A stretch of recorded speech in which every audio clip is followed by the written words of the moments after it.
हाल ही की न्यूज में आपने सुना होगा कि कतर में 8 रिटायर्ड इंडियन नेवल ऑफिसर्स जो Dahra global technologies and consultancy services के लिए काम कर रहे थे, उनको कतर की स्टेट सिक्योरिटी ने अचानक लास्ट ईयर अगस्त में अरेस्ट कर लिया था।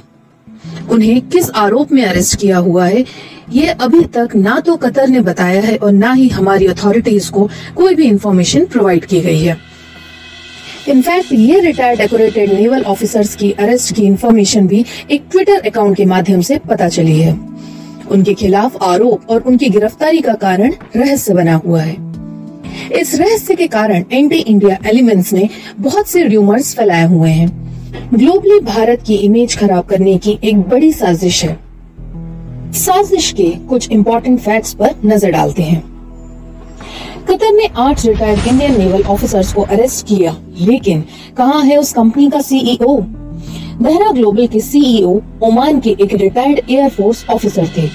ये कंपनी कतर की नेवल और एविएशन कैपेबिलिटीज को ट्रेन और निर्मित करने के लिए काम कर रही थी और इसी के चलते इस कंपनी में 8 एक्सपीरियंस्ड इंडियन नेवल ऑफिसर्स को हायर किया था। सोचने की बात यह है कि कतर के नेशनल डिफेंस फोर्सेस के साथ मिलकर काम कर रही ये कंपनी, क्या कतर ने सावधानी से उनको नहीं चुना होगा?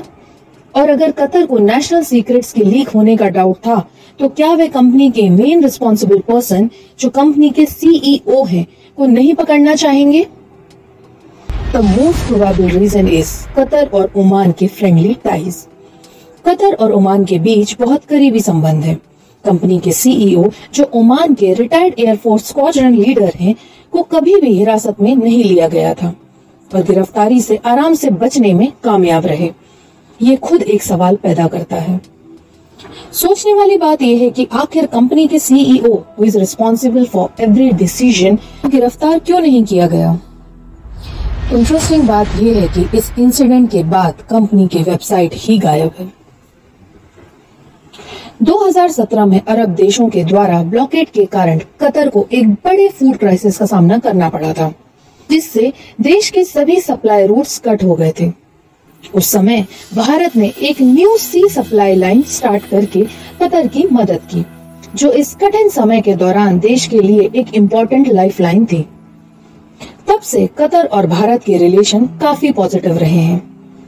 हालांकि ये नहीं भूलना चाहिए कि कतर के पाकिस्तान के साथ बहुत ही गहरे संबंध हैं। एक ऐसा देश जो भारत के खिलाफ टेररिस्ट ऑर्गेनाइजेशन को सपोर्ट करता रहा है और इंडिया में टेररिज्म के लिए रिस्पॉन्सिबल है। Digital forensics research and analytics centre की रिपोर्ट के अकॉर्डिंग टर्की और कतर के जर्नलिस्ट और मीडिया ऑर्गेनाइजेशन भारत के बारे में डिसइंफॉर्मेशन और प्रोपेगेंडा फैलाने में पाकिस्तान की बड़ी मदद कर रहे हैं। कुछ न्यूज चैनल जैसे कतर बेस्ड मीडिया अल जजीरा भारत और भारतीय डेमोक्रेसी के अगेंस्ट हमेशा से ही वोकल रहा है। उन्होंने फेक न्यूज और डिसइंफॉर्मेशन का यूज कर हमेशा भारत पर हमला किया है। ये सारी चीजें अनजस्टिफाइड अरेस्ट पर भी सवाल खड़े करती हैं। क्या ये अरेस्ट मोटिवेटेड है? क्या कोई इन्फ्लुएंशियल एंटी इंडिया एजेंसी इसके पीछे काम कर रही है? आखिर क्या है इन गिरफ्तारी के पीछे का सच? इस इंसिडेंट के हर पहलू को अभी उजागर करना बाकी है। पर्दे के पीछे वास्तव में क्या चल रहा है और कंपनी के केवल इंडियन वर्कर्स को ही क्यों गिरफ्तार किया गया? क्या ये भारत के रिलेशन अदर कंट्रीज के साथ डिस्टेबलाइज करने की एक बड़ी योजना का हिस्सा है?